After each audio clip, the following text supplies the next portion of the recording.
Buenas tardes, esto es una clase de lengua nivel 1 distancia, también válida para nivel 2, en la que voy a continuar con el tema 5 de géneros literarios y voy a mencionar muy rápidamente las figuras retóricas indispensables que se deben saber en nivel 1, ¿vale? En nivel 2, para nivel 2 hay otro vídeo más amplio de figuras retóricas. Pero no viene mal que lo escuchen si lo están escuchando en este momento.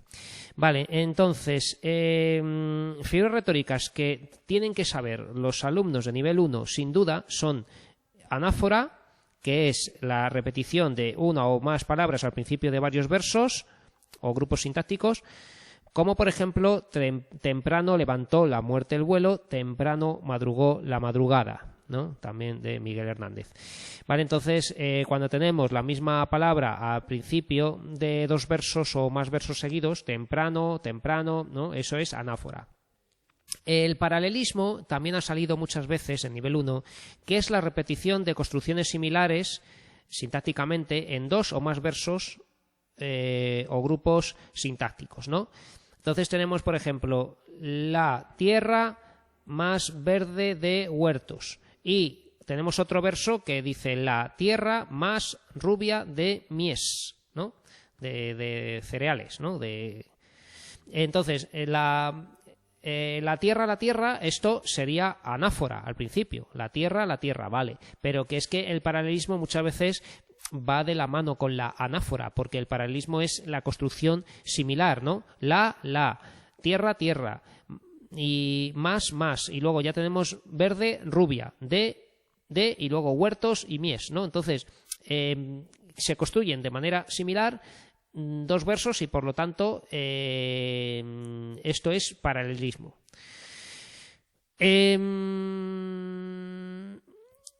¿Qué más ha salido que sepan? Pues el hipérbatón, ¿vale? El hipérbatón es la alteración del orden lógico de la oración. Caído se le ha un clavel hoy a la aurora del seno, ¿no? Entonces, cuando tenemos un desorden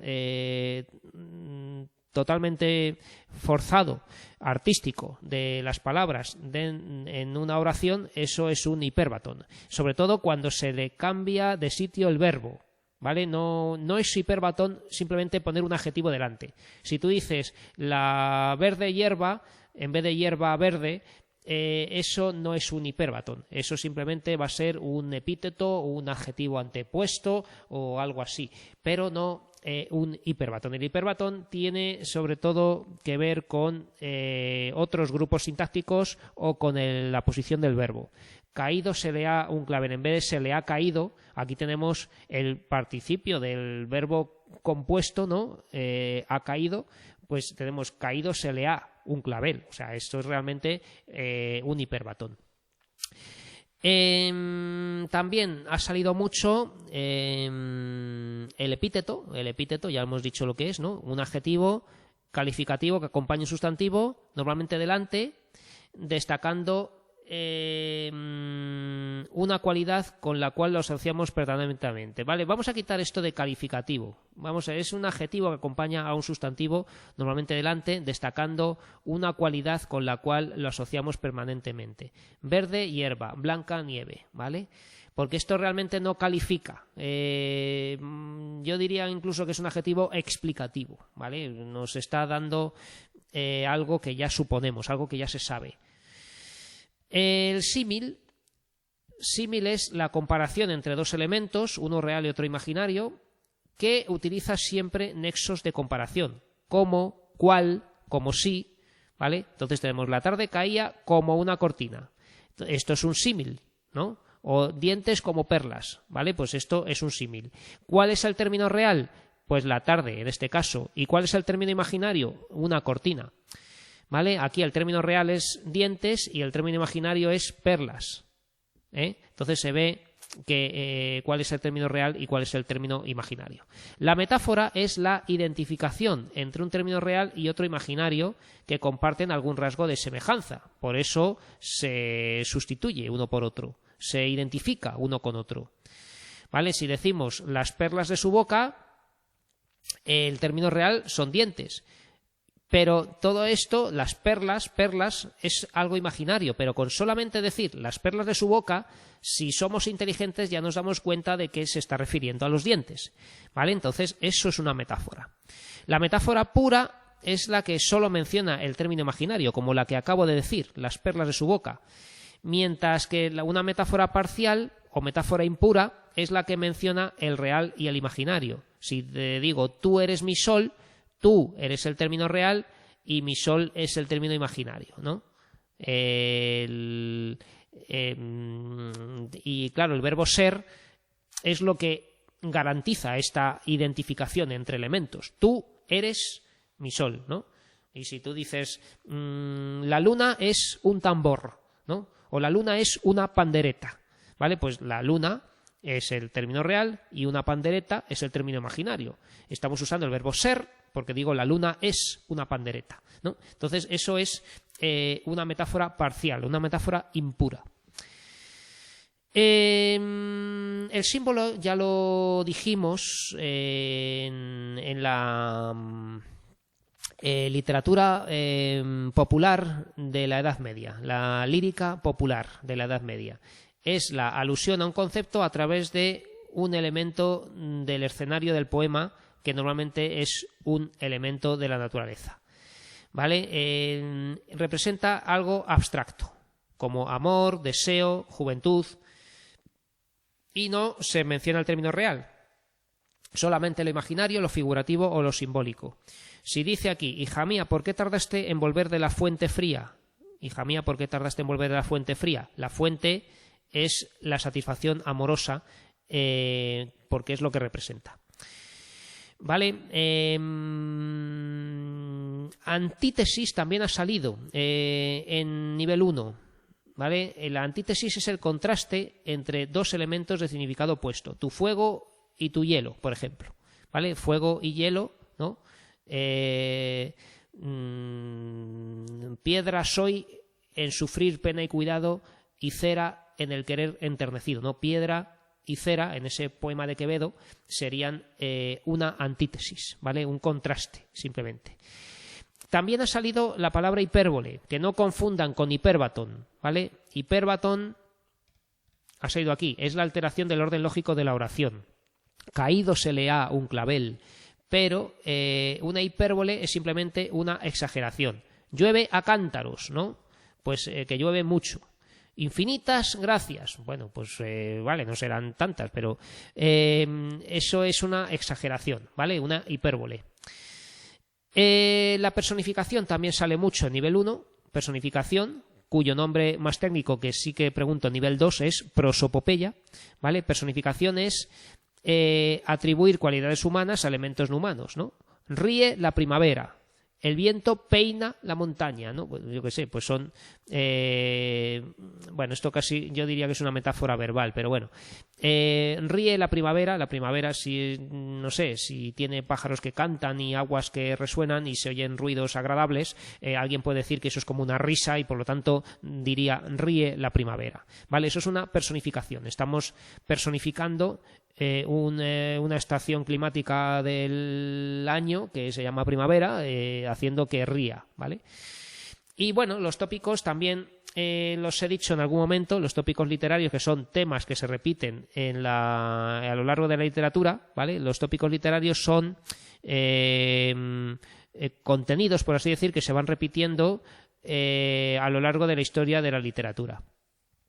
Y provienen muchos de la tradición clásica grecolatina, de Grecia y Roma, y de la Biblia. Por eso suelen estar o están en latín, ¿vale? Entonces tenemos, por ejemplo, el Beatus Ile. Beatus Ile es dichoso aquel o feliz aquel, es lo que significa Beatus Ile, ¿no? Feliz él, dichoso aquel, para presentar una situación envidiable, algo de alguien que está muy bien, ¿no? Eso entonces se dice dichoso aquel que tiene un huerto y se dedica a labrar la tierra y vive de sus frutos, ¿no? Pues bueno, pues no tiene que comprar, no tiene que deber nada a nadie. Entonces eso es el Beatus Ile. Carpe diem significa aprovecha el día, disfruta el momento con el sentido de disfrutar del amor en la juventud, ¿vale? No es que disfrutes el momento para barrer la casa, ¿no? Sino que aprovecha el día para disfrutar del amor, sobre todo en la juventud, que es cuando es más bonito. Colige Virgo Rosas es más o menos lo mismo, dirigido a una mujer, porque significa coge, muchacha, las rosas, ¿no? Recoge, que te lleves las flores, que te lleves lo bonito, ¿no? Colige Virgo Rosas, coge las flores, coge las rosas, niña, es lo que significa. Entonces esto también viene a decir que disfrutes de los amores ya, que la rosa se marchita, que hay que recogerla y disfrutarla antes de que se marchite. También veremos dentro de poco Descriptio Puellae, la descripción de la muchacha. Veremos en el tema siguiente, que va a ser el Renacimiento, donde en los poemas y en la literatura en general del siglo XVI, cuando se describía a una mujer se hacía en un determinado orden. Se empezaba por el cabello, por los ojos, por la cara, por la boca, ¿no? Y se iba bajando al cuello, ¿no? Y ya no se bajaba del cuello, ¿vale? Porque si no ya hablamos de otras cosas. Entonces, la descripción de la chica, de la muchacha, esto es lo que significa puela, era en un cierto orden, y esto es un tópico literario.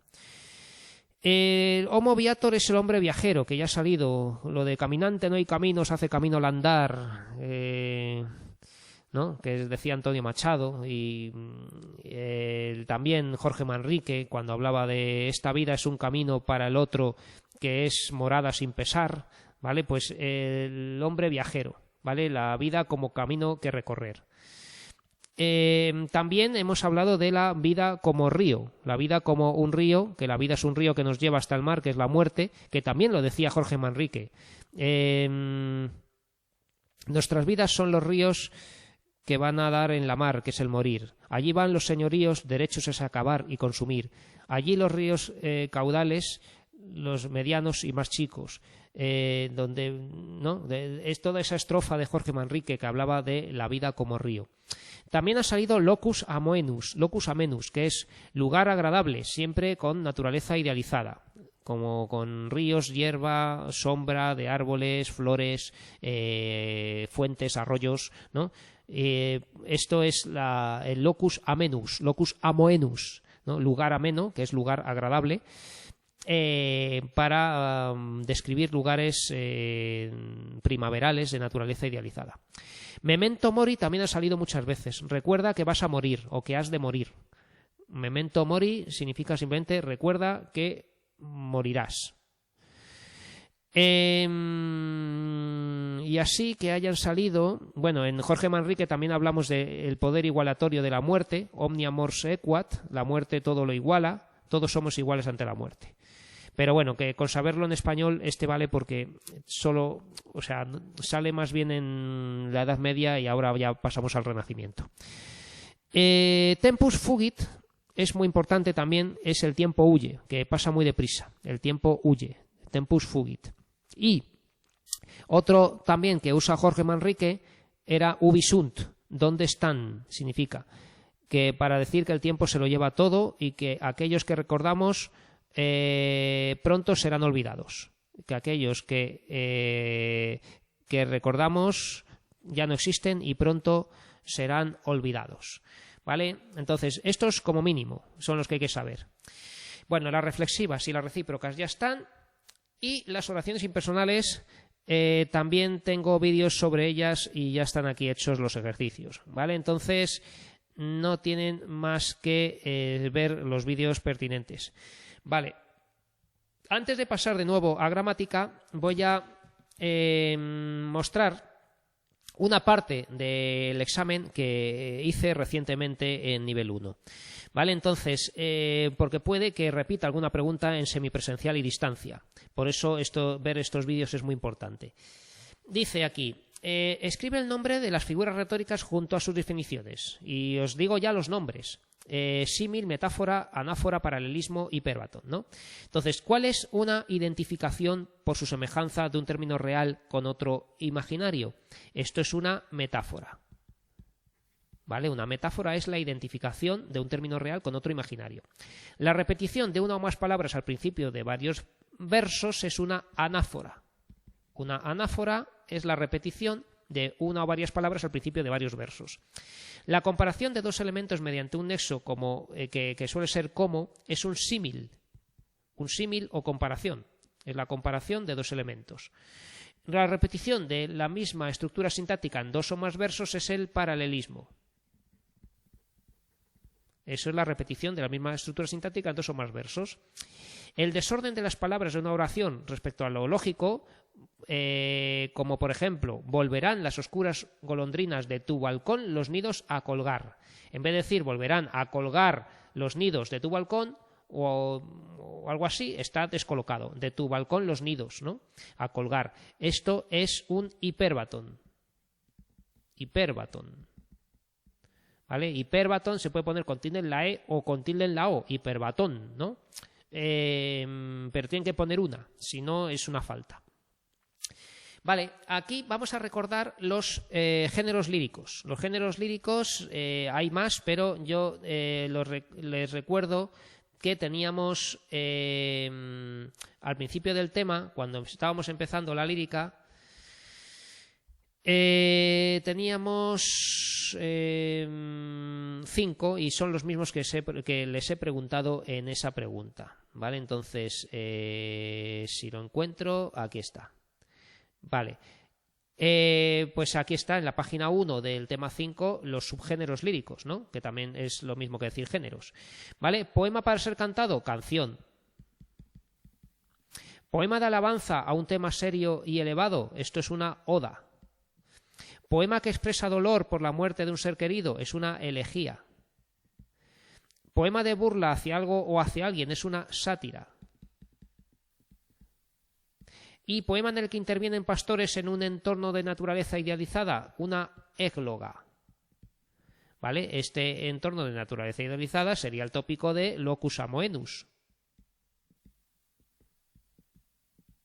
¿Vale? Pero bueno, esto no nos lo preguntaba la pregunta. La pregunta decía que pusiéramos que un poema en el que aparecen pastores y que hablan de amor en un entorno de naturaleza idealizada es una égloga. Vale. Explica brevemente qué significan o para qué se usan los siguientes tópicos literarios. Carpe diem, pues es aprovecha el día, ¿vale? Aprovecha el día, que es para indicar que disfruta de los amores en la juventud. Disfruta de los amores en la juventud. ¿Vale? Ubi sunt significa ¿dónde están? Aunque en latín solo había un signo de cierre, de interrogación, pero en español tenemos el de apertura y el de cierre, entonces lo ponemos, ¿vale? ¿Dónde están?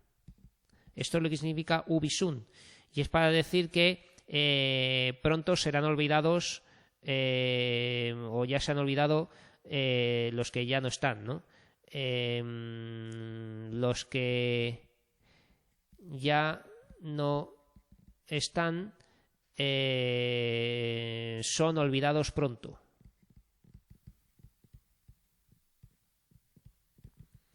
¿Vale? Tempus fugit, el tiempo huye. El tiempo huye. ¿Vale? Esto es lo que es tempus fugit. ¿Vale? Ya está, con esto ya está dicho todo. Memento mori, recuerda que vas a morir. Recuerda que vas a morir. O que has de morir, ¿no? Recuerda que vas a morir, ¿vale? Que la muerte siempre llega.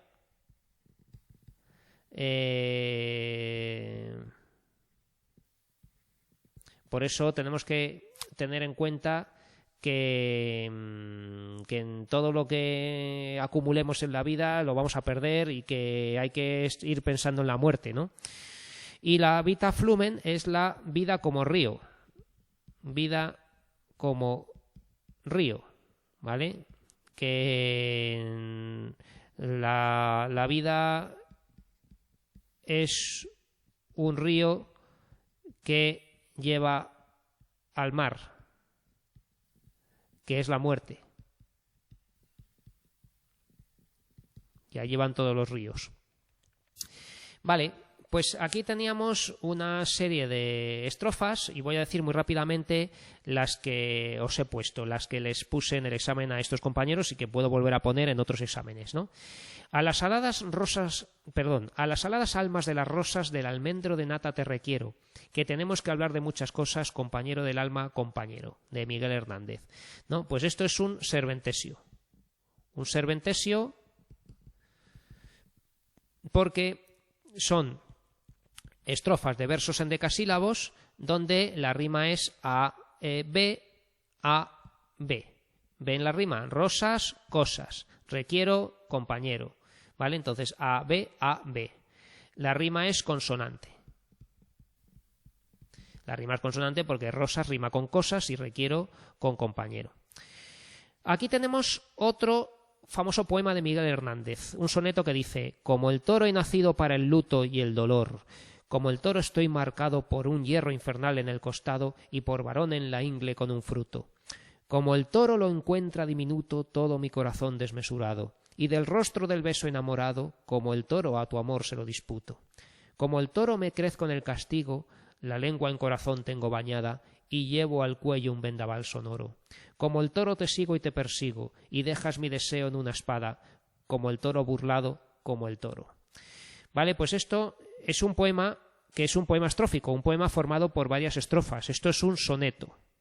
Un soneto consta de 2 cuartetos, ¿vale? Que son estos, un cuarteto, otro cuarteto, un terceto y otro terceto. Terceto y terceto. ¿Vale? Esto es un soneto, es una estrofa que combina varias estrofas.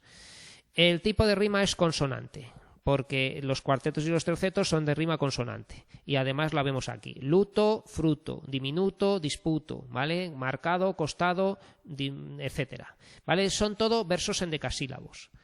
Lo ponemos al final de cada verso, todos son versos endecasílabos. Basta con que cuenten un par de ellos o 3 para que se den cuenta de que son endecasílabos. Y la rima es la siguiente: A, B, B, A, porque esos son cuartetos, no serventesios. Los cuartetos son de rima abrazada, A, B, B, A. Otro cuarteto con rima A, B, B, A. Y ahora un terceto donde cambia la rima a castigo. Castigo va a rimar con persigo. Entonces aquí tenemos C y C. Bañada va a rimar con espada. Tenemos aquí D y D. Y sonoro rima con toro. Entonces aquí tenemos E y E. ¿Vale? Entonces aquí tenemos toda la respuesta a esta pregunta. Para compensar este poema tan largo, ahora tenemos uno muy corto. La primavera ha venido, nadie sabe cómo ha sido. Esto es un pareado. Un pareado y el tipo de rima es consonante también. Ido, ido, ¿vale? Y la métrica es de versos octosílabos. La primavera ha venido, ¿vale?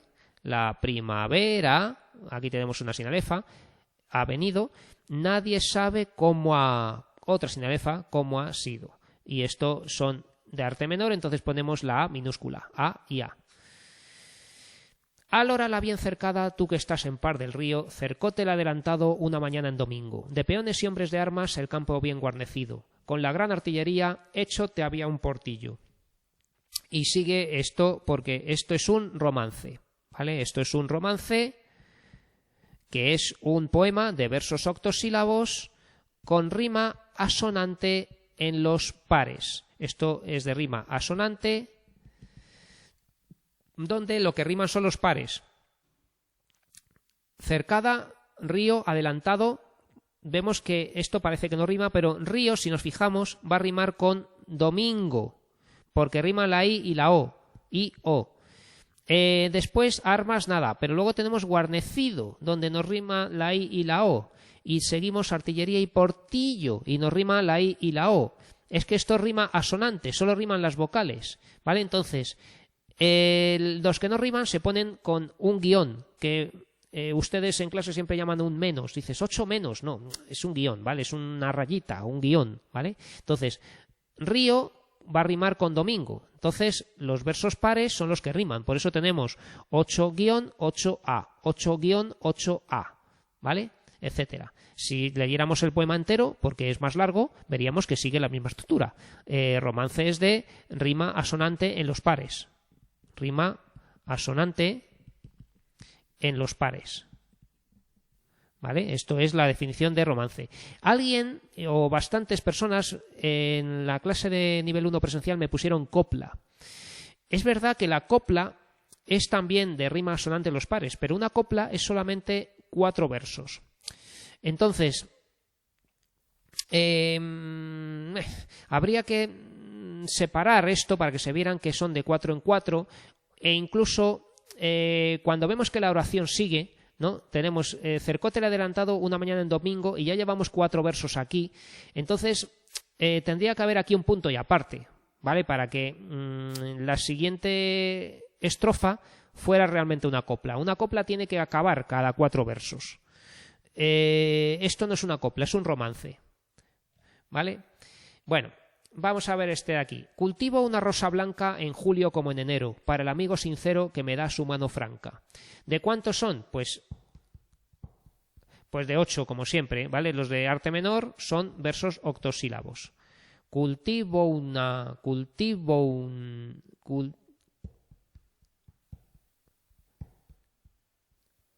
Tenemos aquí sin alefa, ¿vale? Cultivo una rosa blanca en julio como en enero, ¿vale? Lo digo porque muchas veces me encuentro que la gente me pone 9 sílabas. Los de 9 son muy raros en español, ¿eh? Hay pocos versos eneasílabos. Normalmente son octosílabos, endecasílabos o heptasílabos, ¿vale? Normalmente 8, 7 y 11 son los que más predominan. Pero los de 9, como digo, no son muy frecuentes. Vale, ¿y cómo es la rima? Pues tenemos blanca y franca. Entonces tenemos aquí la A y la A, y aquí en medio B y B, ¿no? Entonces es rima abrazada, A, B, B, A. ¿Esto qué va a ser? Pues, ojo, esto, recordemos que un cuarteto en arte mayor es A, B, B, A. Pero lo que es en arte menor no es una cuarteta, como cabría esperar, sino una redondilla. Esto es una redondilla, ¿vale? Que se llama así a la estrofa de 4 versos octosílabos con rima A-B-B-A. Y la rima es consonante. Rima consonante porque tenemos blanca, franca, ¿vale? Enero, ero, pues sincero.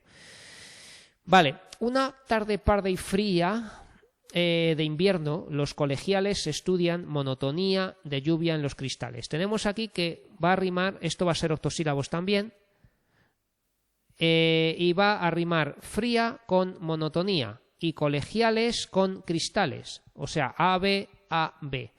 Esto sí que es una cuarteta. Una cuarteta es la estrofa de arte menor con rima alternante A, B, de octosílabos. ¿Vale? Por eso ponemos las letras de la rima en minúscula. La rima es consonante también.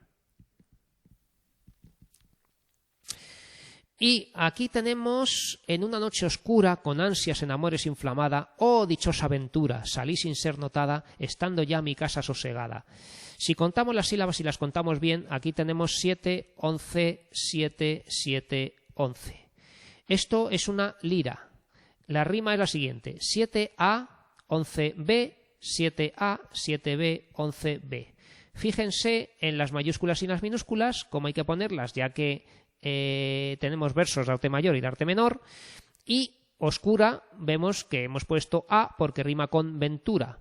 Y luego inflamada, que es la B, va a rimar con notada, que es esta 7B minúscula, y sosegada, que es la 11B mayúscula, de San Juan de la Cruz, la noche oscura del alma. Y aquí tenemos un recordatorio de poesía de la Edad Media, porque tenemos que señalar los hemistiquios y las cesuras, ¿no? Amigos y vasallos de Dios omnipotente, si escucharme quisierais de grado atentamente, yo os querría contar un suceso excelente, al cabo lo veréis tal verdaderamente. Esto es una cuadernavía. Basta con ver que es de Gonzalo de Berceo, que era este poeta del Mester de Clerecía, del siglo XIII.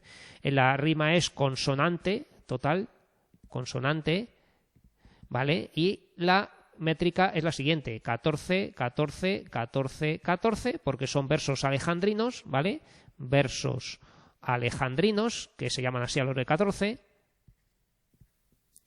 donde la rima es la misma. Son 4 versos monorrimos, que se dice omnipotente, atentamente, excelente y verdaderamente, ¿vale?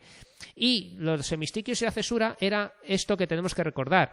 Y aquí he dejado el espacio para que se vea, ¿no? Que aquí en medio hay una breve pausa que casi no se dice, pero que a la hora de contar las sílabas tiene que estar, que es la cesura. Y los hemistiquios son las 2 mitades de cada verso. Entonces basta con que me pusieran ustedes esto de hemistiquio, el primer hemistiquio, que sería este, y otro hemistiquio, que es el siguiente. ¿Vale? Cada verso de 14 sílabas tiene 2 hemistiquios de 7 y de 7. ¿Vale? Amigos y vasallos, 7. De Dios omnipotente, 7. Si escucharme quisierais, 7. De grado atentamente, 7. ¿Vale? Entonces, cada verso alejandrino se divide en 2 heptasílabos, que son los 2 hemistiquios que lo forman. Vale. Y ahora vamos a hacer un breve cuestionario de repaso para el examen, que esto hizo una profesora de años anteriores y que, bueno, incluye otras cosas que no he dado yo, y otras que son un poco obvias o que se deducen solas, ¿vale? Pero entonces, lo que vamos a hacer es contestar muy rápidamente a este cuestionario y para ello pongo ya directamente las soluciones que tengo aquí y se ve enseguida.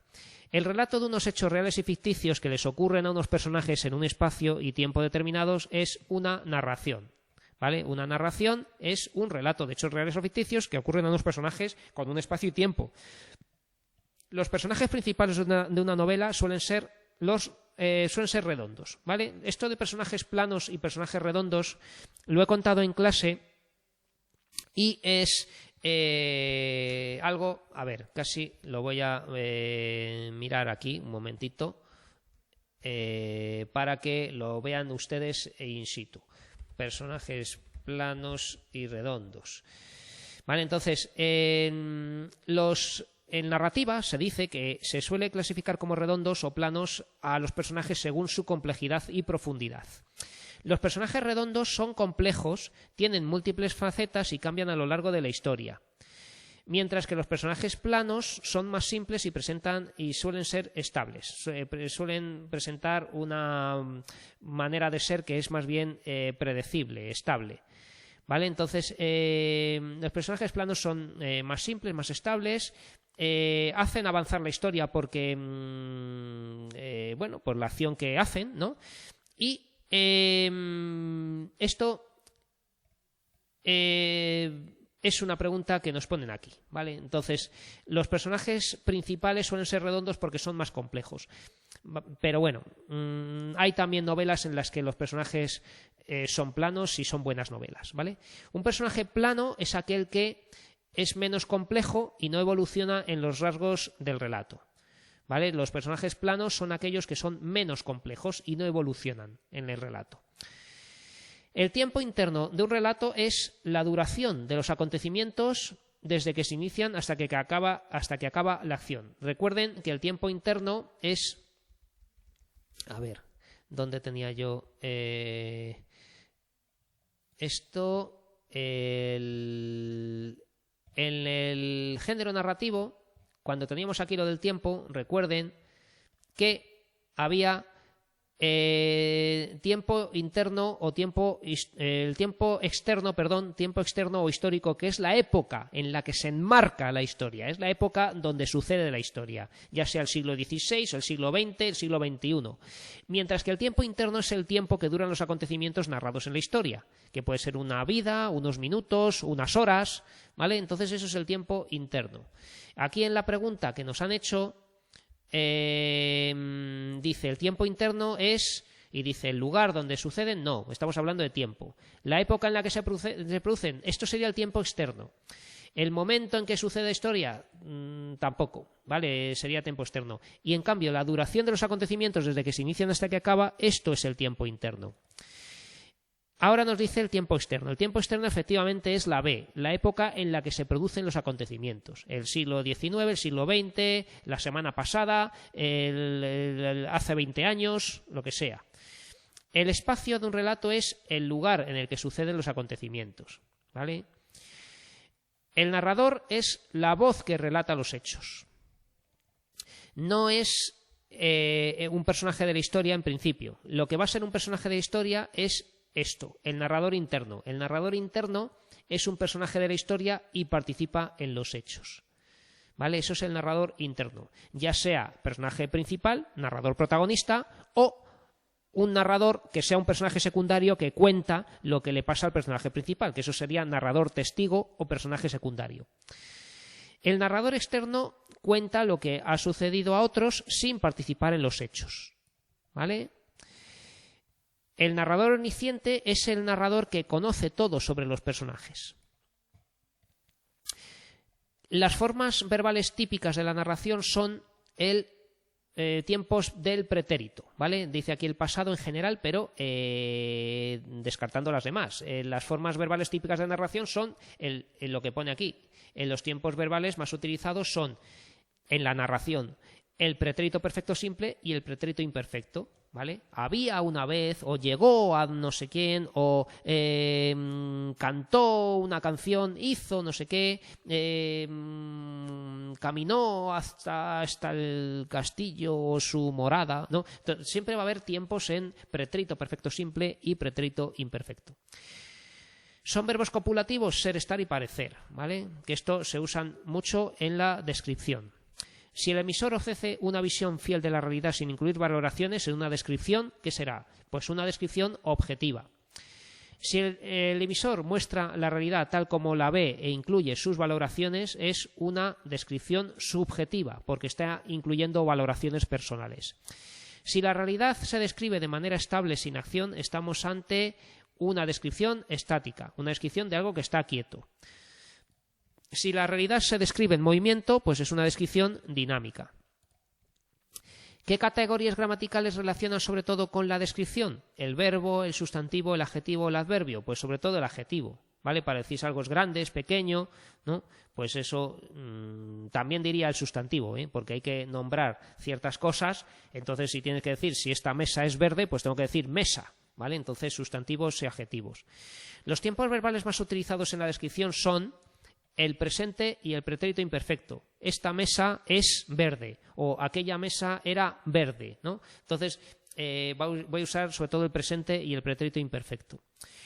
Un adjetivo que acompaña un nombre es un complemento del nombre. Esto ya lo vimos en sintaxis cuando analizábamos sintagmas, ¿no? El complemento de nombre, cuando teníamos un sintagma preposicional y teníamos la preposición que funcionaba de enlace y lo demás que era el término, enlace y término, pues eso era un complemento del nombre. Un adjetivo que califica un nombre a través de un verbo copulativo es el atributo, ¿vale? Si tú dices ese chico es alto, alto es un adjetivo que califica un nombre a través de un verbo copulativo que sería es, ese chico es alto, pues eso es el atributo. La descripción de los rasgos físicos de una persona es la prosopografía, ¿vale? Esto también lo tendríamos en nuestros apuntes, ¿no? Cuando estábamos hablando de la descripción, tenemos prosopografía, que es la descripción física de una persona. Y aquí vienen preguntas de cosas que no he dado en este tema, que es de los textos expositivos y argumentativos. Los textos divulgativos, que son para que lea todo el mundo, son un tipo de textos expositivos. El tipo de oraciones que predominan en los textos expositivos, que son los que dan información para informar, son enunciativas, ¿vale? Oraciones enunciativas. En un texto expositivo los verbos suelen estar en tercera persona, claro. La intención comunicativa de un texto expositivo es informar. Los tiempos verbales más utilizados en los textos expositivos son el presente, ¿vale? Y aquí se acaba, ¿vale? Pero bueno, las últimas preguntas no las he dado en este tema, las daré en otros y ya está. Vale, pues con esto voy a parar la grabación y nos vemos en la siguiente clase.